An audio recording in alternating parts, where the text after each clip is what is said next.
겨울 한파가 아무리 매서워도 봄은 오듯이 고난의 밤이 아무리 깊어도 반드시 소망의 아침이 올 줄로 믿습니다. 주님을 소망하는 이 아침 되기를 주님의 이름으로 축복합니다. 우리의 생각, 우리의 언어, 말, 우리의 행동은 아주 밀접한 관계가 있습니다. 마치 톱니바퀴처럼 서로 연결되어 있죠. 행동과 언어의 출처는 바로 생각입니다. 생각에서 기쁨과 슬픔, 불안과 평안, 행복과 불행이 결정됩니다. 생각이 얼마나 중요한지 몰라요. 왓칭이라고 하는 책을 봤는데요. 거기 이제 심리학자 랭고 교수의 이야기가 나오는데 이런 이야기입니다.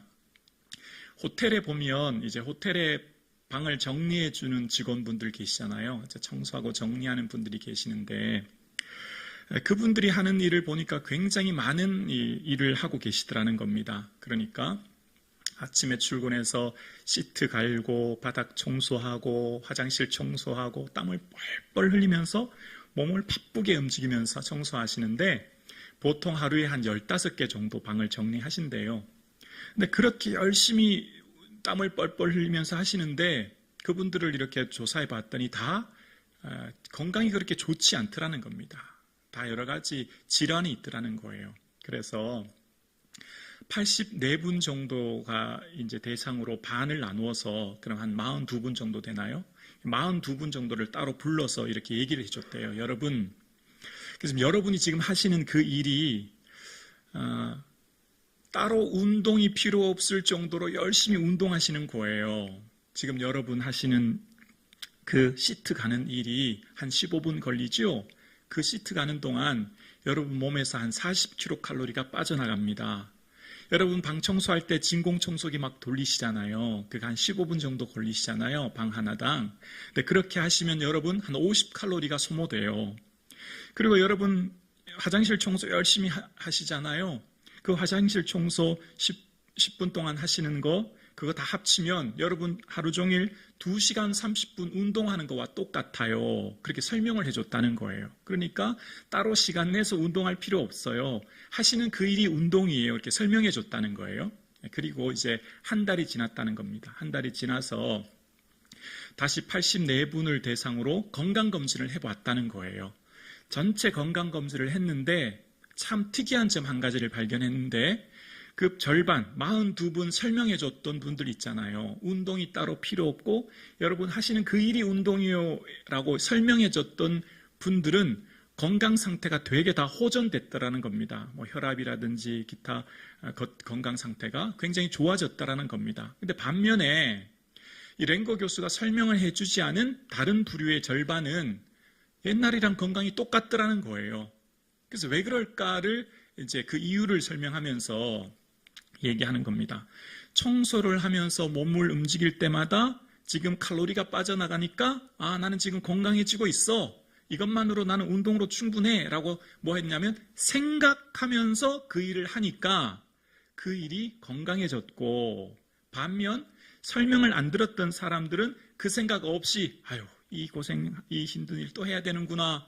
또 내가 오늘 출근했구나 라고 생각하면서 무의식적으로 일했던 분들은 아무런 건강의 변화가 없었더라라고 하면서 중요한 것은 생각이라는 겁니다. 생각이 몸의 상태를 바꿨다는 거예요. 생각이 삶을 바꿨다는 겁니다. 생각이 인생을 바꾼다는 거예요. 생각이 너무너무 중요하다라는 거죠. 생각은 볼 수도 만질 수도 없어요. 그런데 참 특이한 것은 생각은 시간과 공간의 제약을 받지 않고 활동합니다. 어떤 공간과 시간도 제약을 받지 않아요. 그래서 생각을 어떤 사람이 하는지는 그 생각을 아무도 몰라요. 본인만 알아요. 근데 그 생각으로 인해서 슬프기도 하고 생각으로 인해서 기쁘기도 합니다. 과거를 회상하면서 과거에 있었던 좋은 추억을 생각하면서 기쁘기도 하지만 과거에 있었던 상처받는 일을 생각하면서 슬프기도 하고요. 또 다시 먼 미래를 바라보면서 미래를 향해서 기대하면서 소망하면서 바라보면 그것을 통해서 소망의 기대를 얻게 되지만 반대로 미래 어떡하지? 불안하고 미래에 대한 염려를 하면 지금 현재가 초조해지죠. 그래서 지금 현재를 결정하는 건 다 어디서부터 시작될까요? 생각이라고 하는 샘물에서부터 마음이라고 하는 샘물로부터 솟아나는 이 생각이 중요하다는 겁니다. 그래서 우리의 삶 가운데 이 생각을 어떻게 다루어야 될지를 생각해 보려고 하는데요. 근데 사실은 생각은 통제가 잘 되지 않아요. 바람을 임의로 통제할 수 없듯이 우리의 생각을 어느 누구도 임의로 통제하거나 우리가 마음대로 조절할 수 없는 것이 생각이잖아요. 그런데 성경을 통해서 보면 성경을 통해서 생각을 어떻게 통제받을 수 있고 또 생각을 어떻게 생각을 어떻게 할 수 있는지를 오늘 본문을 통해서 알 수 있는 게 있는데요. 바로 성령께서 우리의 생각을 은혜 가운데 충만케 하신다는 거예요. 자, 오늘 본문 볼게요. 본문의 26절입니다. 14장 26절이에요. 우리 함께 고백할까요? 시작. 보혜사 곧 아버지께서 내 이름으로 보내실 성령 그가 너희에게 모든 것을 가르치시고 내가 너희에게 말한 모든 것을 생각나게 하리라. 성령님이 오늘 이곳에 우리와 함께하고 계십니다. 성령께서 지금 내 안에 함께하고 계십니다. 성령님께서 사랑하는 성도님들과 함께 계십니다. 그 성령님이 함께 하시면 나타나는 역할, 성령님의 은혜의 특징은 뭘까요? 바로 예수님이 하셨던 그 말씀을 생각나게 하신다는 거예요. 그럼 어떻게 될까요? 예수님이 하셨던 그 말씀이 생각나면 그 예수님이 있었던 일들을 새롭게 해석하게 됩니다. 자, 무슨 말이냐면 제자들은 예수님과 함께 3년 동안 예수님의 말씀을 듣고 따라다녔지만 예수님이 하신 말씀 말귀를 잘 알아듣지 못했거든요. 그런데 그것이 다 지나간 후에 그 말씀을 깨닫는 경우가 많았어요. 예를 들면 예수님께서 예루살렘을 들어가실 때 나귀를 타고 가시거든요. 어린 나귀 타고 가시는데 그게 그때 어떤 내용인지 잘 몰랐는데 그때 상황을 요한복음 12장 16절에 보면 예수님께서 나귀 타고 가신 그 일에 대해서 이렇게 설명하세요. 요한복음 12장 16절에 제자들은 처음에 이 일을 깨닫지 못하였다가 예수께서 영광을 얻으신 후에야 이것이 예수께 대하여 기록된 것임과 사람들이 예수께 이같이 한 것임이 생각났더라. 처음에는 예수님이 나귀 타고 가시네? 왜 그렇게 하시지? 이왕이면 말 타고 군주처럼 씩씩하게 멋지게 가시지. 처음에는 예수님의 그 모습을 잘 알지 못했다는 거예요. 그런데 예수님께서 영광을 얻으신 후, 요한복음의 영광은 다른 말로 십자가입니다. 왜냐하면 십자가 고난이 부활의 영광을 얻기 때문에 요한은 십자가를 영광이라는 단어를 써요. 그러니까 예수님이 십자가에 못 박히신 후에 비로소 제자들이 그때 예수님께서 나귀 타고 예루살렘에 들어가신 것은 구약의 스가랴 선지자의 예언을 성취하려고 그렇게 하셨구나. 어떻게 해요? 생각났다는 거예요. 누가 하셨어요? 성령님이 하신 거예요. 성령님은 예수님이 그 하신 일과 말씀을 깨닫게 하신 거거든요. 무엇을 통해서요? 생각을 통해서요. 그래서 성령님께서 하시는 일은 우리의 마음속에 생각을 넣어주시고 무슨 생각일까요? 예수님 생각, 예수님 하신 말, 예수님 하신 사역. 그럼 어떤 은혜가 있을까요? 삶이 새로워집니다. 깊은 절망 가운데 있는 인생이 예수님 하신 말씀이 생각나면 소망 가운데 일어섭니다. 아멘이시죠? 베드로가 예수님 다 부인해도 저 예수님 부인하지 않을게, 저 목숨도 바칠게요 그랬는데 아니야 베드로야, 너나 닭 울기 전에 부인할 거야 그랬거든요. 근데 정말 예수님이 십자가에 못 박힐 때 이 한 소녀 앞에서 나 예수님 모른다고 부인했고 심지어는 저주했잖아요. 그런데 놀라운 일이 있습니다. 예수께서 닭 울기 전에 내가 3번 부인하리라 하심이 생각나서 예수님 내게 그 말씀하셨지. 예수님 말씀이 생각나니까 어떤 일이 있어요? 밖에 나가 심히 통곡하니라. 예수님 하신 말씀이 맞았네요. 저는 죄인입니다. 용서해 주세요. 여러분, 가룟 유다와 베드로의 차이점이 뭐예요? 둘 다 허물 많은 사람이잖아요. 둘 다 실수했잖아요. 둘 다 잘못했잖아요. 그런데 누가 용기를 얻고 새로운 기회를 얻고 새롭게 하나님의 일에 부름받아요? 주의 말씀이 생각난 사람. 그리고 그 말씀이 생각나서 돌이키고 회개하여 새롭게 기회를 얻은 사람. 누가 그 생각 주셨을까요? 주의 은혜인 줄로 믿습니다.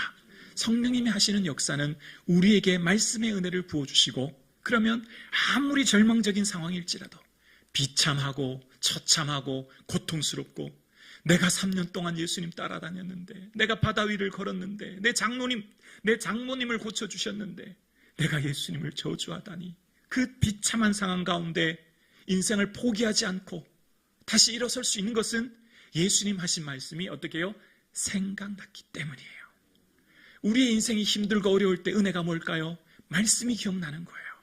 다시 말하면 말씀이 내 마음에 생각나고 그 말씀을 붙드는 인생, 그러면 그 인생은 다시 일어납니다. 용기를 얻습니다. 새로운 소망을 얻게 됩니다. 그래서 우리의 삶 가운데 은혜는 성령님의 충만한 임재고, 영이신 성령께서는 성령님 분유만은 숨이잖아요. 볼 수 없고 만질 수 없잖아요. 바람을 바람개비로 통해서 알 수 있듯이 성령님은 우리의 느낌을 통해서 어떻게 해요? 말씀을 통해서, 말씀이 생각날 때 성령님께서 지금 내게 이 말씀을 깨닫게 하시는구나.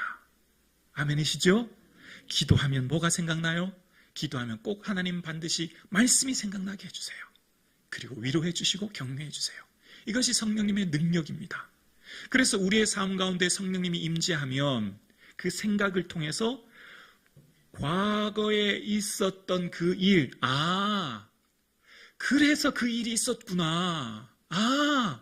그래서 그 사건이 내게 있었고 그것을 통해 주님이 나를 이렇게 이끄셨구나. 그 일은 그 사람, 그 환경 때문이 아니라 주님이 인도하시는 길이었구나. 그 일을 통해 결국은 내게 이런 은혜를 주셨구나. 뭐요? 생각나고 해석하게 하는 거예요. 과거에 대한 사건을 재해석하여서 그 과거에 대한 사건을 은혜로 다시금 바라보게 하는 것. 다윗이 아들 압살롬의 쫓김에 신발도 신지 못하고 예루살렘 궁을 급히 나왔을 때 시므이가 사약한 자여 피 흘린 자여 하면서 저주할 때 군대장관 아비새가 왕이시여 제가 가서 단칼에 저 녀석의 목숨을 벨까요? 그럴 때 다윗이 아니다, 내버려둬라. 하나님이 하신 것이다. 하나님이 나의 원통함을 갚아주사 오늘 그의 저주 때문에 하나님이 나에게 선으로 갚아주실 거야. 비록 그 사람의 말을 인하여서 내가 힘들고 어렵지만 하나님은 그것을 어떻게 해요? 선으로 다 갚아주셔요. 그 일을, 원인을 시므이를 본 게 아니에요. 사람으로 본 게 아니에요. 그 일을 통해 이루시고자 하는 하나님을 보고 하나님이 그것을 통해 내게 선으로 갚아주실 거야.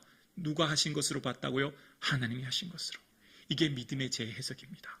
성령께서 인재하시면 역사를 주관하시는 분은 하나님, 내 인생의 주인은 하나님, 그 하나님이 나를 이끌어 주시니 하나님이 인도하시는 그 손길, 하나님의 손길을 보는 것, 그게 성령님이 하시는 역사예요. 그럼 어떻게 될까요? 원통함, 억울함, 고통스러움, 분이 사라져요. 왜죠?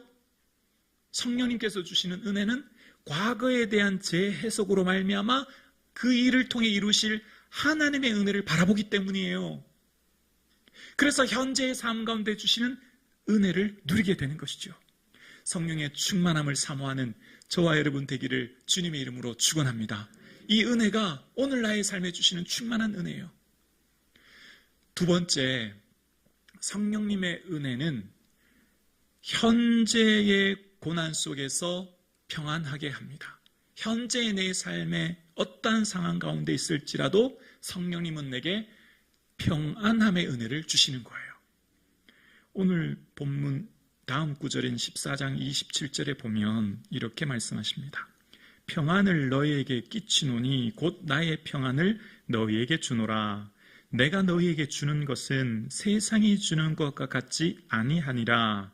너희는 마음에 근심하지도 말고 두려워하지도 말라. 아멘. 자, 중간 부분 보이세요? 내가 너희에게 주는 것, 예수님께서 우리에게 주시는 이 평안은 어떻다고요? 세상이 주는 것과 다르다는 거예요. 세상이 주는 평안은 뭐예요? 모든 조건과 상황에 따라서 걱정거리가 사라질 때 평안해요. 염려거리가 사라질 때 평안해요. 문제가 해결될 때 평안해요. 소원이 이루어질 때 평안해요. 그렇죠? 이것은 세상으로부터 주시는 조건적 평안이에요. 그런데 놀라운 말씀을 하셨어요. 내가 너에게 주는 이 평안은 그런 종류의 평안이 아니라는 거예요. 그럼 어떤 평안이죠? 예수님께서 주시는 평안은 현재 상황과 조건을 넘어서는 평안이에요. 그래서 근심도 말고 두려워하지도 말라는 겁니다. 이후에 보면 요한복음 20장 19절에 보면 예수님께서 이제 부활하셔서 제자들에게 나타나시거든요. 그때 상황을 보면 제자들의 어떤 상황인데 평안을 말씀해 주셨는지 알 수 있는데요. 우리 함께 고백할까요? 시작. 이날 곧 안식 후 첫날 저녁 때에 제자들이 유대인들을 두려워하여 모인 곳의 문을 닫았더니 예수께서 오사 가운데 서서 이르시되 너희에게 평강이 있을지어다. 아멘. 큰일 났다. 예수님 이제 십자가에 못 박혀 죽으셨는데 우리가 예수님을 추종하던 제자로 로마 군인들에게 발각되면 우리도 같은 당인 줄 알고 우리도 체포되고 구금돼서 결국 죽게 될지 몰라. 큰일 났다. 문을 잠궈요. 두려워요. 우리가 예수님의 제자였던 걸 누군가 알면은 큰일 난다 생각하기 때문에 문 밖을 못 나가요. 그들끼리 모여 있어요. 너무나 두려워요. 그때 뭐라고 하세요? 너희에게 평강이 있을지어다. 지금의 상황이 두려움, 근심, 고통 가운데 있는데 주님께서 그들에게 말씀하시기를 평강이래요. 그래서 제자들의 삶이 놀랍도록 변화되죠. 부활하신 주님을 만난 이후에 그들은 평강의 은혜를 얻고 그들은 어떠한 상황과 조건 상황에서도 평강의 은혜를 누려요. 제자들의 삶 가운데 베드로가 감옥에 갇히지 않습니까? 감옥에 갇히기 바로 전에 야고보가 순교했습니다. 그러니까 야고보가 순교했으니 이제 베드로도 곧 있으면 이제 목숨을 잃어버릴 상황입니다. 그럼 얼마나 두렵겠어요? 얼마나 염려가 되겠습니까? 근데 아시죠? 사도행전 12장에 보면 베드로가 두 쇠사슬에 매어 누워 자는데 라는 표현이 나와요. 그런 상황 가운데 자요. 근데 어떻게 자고 있었죠? 주의 사자가 베드로의 옆구리를 쳐서 흔들어 깨웠다는 거예요. 무슨 말이죠? 깊이 고나게 잤다는 거예요. 내일 되면 헤롯이 잡아내려고 하는 그 전날 밤이라는 겁니다. 헤롯이 잡아내면 그날 이제 순교할지도 몰라요. 그런데 그 전날 밤 깊이 코를 고면서 잤다는 거예요. 베드로에게 뭐가 있었어요? 평강의 은혜가 있었다는 겁니다. 평강의 은혜를 충만히 부어주셨다는 거예요. 이게 성령님의 은혜인 것입니다. 성령님께서 은혜 내려주시면 당장 큰 수술을 앞두고 내일 수술을 어떡하지?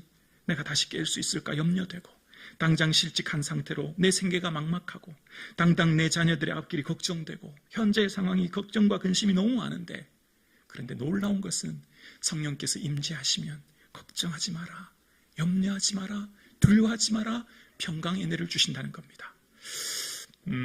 저는 왜 이런 은혜가 있을까를 생각해 봅니다. 여러분 지금 당장 환경과 조건이 어려운데 평강할 수 있을까? 이게 어떻게 가능할까요? 말씀을 보면서 깨닫는 것이 있는데요. 우리가 이 환경과 조건부터 오는 걱정은 다 뭐로부터 시작되는 거죠? 내가 해결해야 돼요. 내 아들 내가 책임져야 돼요. 내 미래 내가 대비해야 돼요. 내 기업 내가 선택에 의해 기업의 흥망성쇠가 달려있어요. 내 기업도 내 선택이 너무나 중요해요. 다 누가 해야 돼요? 내가 해야 되는 거예요. 내가 해야 될 일이 있는데 문제는 뭐예요? 내 능력이 부족해요. 내 상황이 부족해요. 경제적인 상황 모든 것이 부족해요. 그래서 뭐가 오죠? 불안해요. 걱정스러워요. 염려가 돼요. 내가 하려고 하는데 할 수 없는 능력 밖의 일들이 너무 많고 걱정되는 게 너무 많기 때문이에요. 그런데 여러분 아시죠? 너희 몸은 하나님께로부터 받은 바 너희 가운데 계신 성령의 전인 줄을 알지 못하느냐? 너희는 너희 자신의 것이 아니니라. 고린도전서 6장 19절이에요. 얘들아, 너희 몸, 너의 생명, 너의 시간, 너의 자녀, 너의 기업, 너의 미래, 내 모든 것 너의 것이 아니야. 내 것이 아니면 누구 것이에요? 주님의 것이죠. 주의 것이면 누가 책임져요? 주님이 하시는 거예요.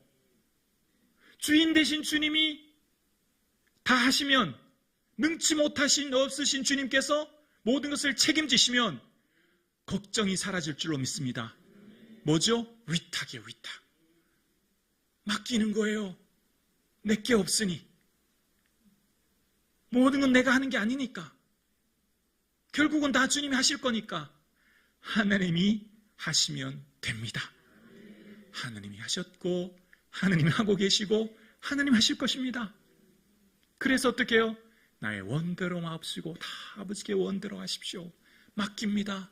다 주의 손에 의탁합니다. 지금 내 부모님, 자녀들, 기업, 현실적인 상황으로 조건을 세워보니까 걱정거리가 너무 많지만 제가 하는 게 아닌걸요. 어차피 다 주님께서 하실 것인데요. 주님이 내 인생의 주인이신데요. 뭐죠? 맡기니까. 그래서 주님께서 하실 거니까 저는 이제 편히 잡니다. 저는 이제 모든 거 맡깁니다. 여러분, 우리의 삶 가운데 정말 힘든 것은 내가 다 하려고 하니까 힘든 거예요. 알고 보면 우리는 청직인데 잠시 맡겨주신 것 우리는 관리만 잘하면 돼요. 오늘 하루 주어진 일들, 시간들, 맡겨진 시간 안에 잘 관리만 하면 되는 거죠. 결국 책임은 주님이 주실 것입니다. 그래서 우리의 삶 가운데 성령님이 임재하면 온전히 위탁하고 맡기기에 편하게 쉬는 겁니다. 오늘 함께 예배드리시는 저와 여러분에게 성령의 충만한 임재로 현재 어떠한 고난이 있어도 이 평안의 은혜를 누릴 수 있기를 주님의 이름으로 축원합니다. 성령의 임재 세 번째는 우리의 미래를 사명의 길로 이끄십니다. 성령님께서 임재하시면 우리의 삶이, 우리의 미래를 하나님께서 펼쳐놓으신 사명의 길로 어떻게 해요? 이끌어 가십니다. 자, 그런 본문의 말씀이 요한복음 16장 13절에 나와 있는데요. 우리 함께 고백하실까요? 시작. 그러나 진리의 성령이 오시면 그가 너희를 모든 진리 가운데로 인도하시리니 그가 스스로 말하지 않고 오직 들은 것을 말하며 장래 일을 너희에게 알리시리라. 아멘. 우리를 진리는 뭐죠? 예수님이에요. 예수님이 진리이시고 예수님이 생명이시고 예수님이 길이에요. 예수님이 가신 그 길로 우리도 인도하시죠. 그래서 어떻게 해요? 장래의 일들을 알게 하세요. 장래의 일이 뭐예요? 천국 가는 거예요. 예수님 다시 오신다는 거예요. 예수님 우리를 위해 거처를 예비하고 오신다는 거예요. 장래는 뭐죠? 소망이에요. 그 소망을 바라보면서 이제 현재의 나의 삶을 주의 길로 이끌어주세요. 진리의 길로 이끌어주세요. 그게 성령님이에요. 자, 그런데 그 성령님이 이끄시는 길은 우리가 생각하는 길과 조금 차이가 있어요. 성령님이 인도하시는 길은 우리가 생각할 때 넓고 편한 길, 고속도로로 이끌어 주실 것 같은데요. 그런데 성령님은 우리를 때로 좁은 가시밭길로 인도하실 때가 있어요. 여러분, 예수님이 처음 공생애를 시작하실 때에 예수님께서 하시는 그 공생의 첫 시작이 사단에게 시험 받는 거잖아요. 근데 그때 예수께서 성령에게 이끌려 사단에게 시험을 받으러 광야로 이끌리십니다. 성령에게 이끌려 마귀에게 시험을 받으러 강야로 가사. 마태복음 4장 1절이에요. 여러분, 성령님이 왜 이렇게 하시죠? 우리가 아는 성령님은 평안이고 기쁨이요 은혜잖아요. 그러면 광야가 아니라 도시로, 가시밭이 아니라 형통한 길로 이끄셔야 되잖아요. 근데 지금 성령님이 어디로 이끄세요? 광야로 이끄세요. 그 이유를 잘 살펴봐야 됩니다. 광야에서 뭘 나타내기 위해서? 예수님이 어떤 분인지, 즉 예수님이 하나님의 아들일 됨을 증명하고 나타나는 영광을 드러내기 위함인 거죠. 성령님께서 하시는 일은 뭐죠? 예수님이 어떤 분인지를 드러내는 거예요. 그 영광을 드러내는 거예요. 자, 그러면 우리도 볼까요? 우리를 성령님이 지금 이끄시는 길이 광야예요. 근데 그 광야로 이끄시는 이유가 뭐죠? 성령께서는 나의 삶에 하나님의 살아계심을 증명하고 하나님은 오늘도 나를 붙들고 계심을 사람들에게 보여주도록, 그리고 나의 삶 가운데 하나님의 살아계심을 경험하도록. 아멘이십니까? 아멘. 목소리가 좀 작아요. 나는 광야가 아니라 시온의 대로를 걷고 싶은데. 성령님이 임재하면 고난을 자처해서 걸어가요. 왜일까요? 영광을 얻기 위해 고난도 받아야 할 것이니라. 고난 없는, 십자가 없는 부활은 없기에 우리에게 십자가가 영광이에요. 왜죠? 천국이 있잖아요. 그래서 제자들이 깨달았어요. 예수님이 십자가에 부활해 죽으신 다음에 제자들이 흩어졌잖아요. 그래서 예루살렘에서 엠마오 방향으로 두 제자가 걸어갑니다. 걸어갈 때 슬픈 빛을 띄었다는 겁니다. 근심과 걱정과 슬픔이 가득했습니다. 우리 이제 어떡하나. 모든 것 다 예수님께 올인했는데 이제 우리도 잡히면 고생할지 몰라. 슬픈 빛으로 가요. 근데 그 걸어가는 길에 예수님을 만나요. 예수님인지 몰랐죠. 그런데 걸어가면서 예수님께서 그리스도가 이런 고난을 받고 자기의 영광에 들어가야 할 것이 아니느냐 하시고 선지자의 글로 시작해서 성경에 가서 자세히 가르쳐 주셨대요. 그리고 예수님이 주신 그 음식을 먹고 눈이 밝아졌어요. 그리고 놀라운 일이 생기죠. 예수님 하신 그 말씀, 예수님은 고난받고 영광이 들어가지, 예수님 말씀 그렇게 하셨지 깨닫게 되고 마음이 뜨거워져요. 그 마음이 뜨거워진 다음에 엠마오로 가려고 했던 방향, 고난을 피하고 도망가려 했던 방향을 돌이켜요. 어디로 가요? 예루살렘으로 다시 들어가요. 예루살렘으로 다시 가요. 거긴 뭐가 있어요? 체포, 구금, 고문, 죽음이 있어요. 근데 그 길로 방향이 180도 바뀌어서 걸어가요. 그 고난이 뭐기 때문에? 영광이기 때문입니다. 시야가 바뀐 거죠. 성령님이 임재하시면 우리의 미래를 이끌어 주실 거예요. 어떤 길로요? 사명의 길로 이끌어 주실 것입니다. 근데 그 사명이 우리가 생각하는 것처럼 시온의 대로 고속도로가 아닐 수도 있지만, 지금 내가 만난 고난과 어려움으로 나를 이끌 수도 있지만, 그것을 통하여 하나님께서는 하나님의 아들됨, 하나님의 능력을 나타내시고 내 가운데 하나님의 살아계심을 경험하는, 그래서 나의 삶을 통해서 하나님의 영광이 나타나는 그 은혜의 삶으로 우리를 이끌어 주신 줄로 믿습니다. 그래서 성령님은 고난을 회피하게 하지 않으시고 당당히 맞서 그 길을 가게 하십니다. 그 길 끝에 결국은 하나님의 영광을 드러내시기 위함이기 때문입니다. 그래서 우리의 삶 가운데 성령님이 임재하시면 고난 중에도 평안이 있기 때문에 즐거워요. 그래서 소망 중에 즐거워하며 환난 중에 참으며 기도에 힘쓰게 되는 거죠. 주의 하실 일들을 바라보기 때문인 겁니다. 그래서 우리의 삶 가운데 걸어가는 현재의 고난, 현재의 어려움, 장차 우리에게 나타날 미래의 영광과 좋게 비교할 수 없음을 알아 기쁨으로 걸어갈 수 있는 힘, 그것이 바로 성령님의 은혜입니다. 오늘 예배드리시는 저와 여러분의 삶에 성령님의 충만한 임재와 능력을 사모하고 구하여 충만한 은혜 가운데 거하여 미래를 사명의 길로 걸어가시는 저와 여러분 되실 수 있기를 주의 이름으로 축원합니다. 성령님 지금 이곳에 우리와 함께 하십니다. 성령님이 내 안에 계십니다. 내가 주님 안에 함께 있고 그 성령님께서는 과거의 사건을 재해석하심으로 우리의 삶을 기쁨으로 살게 하시며 현재의 고난을 평강으로 이끌어주시며 미래를 사명의 길로 이끄심으로 우리의 삶을 통해 결국은 소망을 맞이하게 되며 영광을 맞이하게 되며 은혜를 맛보게 될 것입니다. 우리의 결국은 천국입니다. 우리의 결국은 하나님의 영광입니다. 우리의 결국은 주님 앞에 섰을 때 자랑할 것이 풍성한 오늘을 우리는 오늘도 살고 있습니다. 그러므로 그 소망을 바라보며 오늘을 살아가시는 저와 여러분 되실 수 있기를 주님의 이름으로 축원합니다.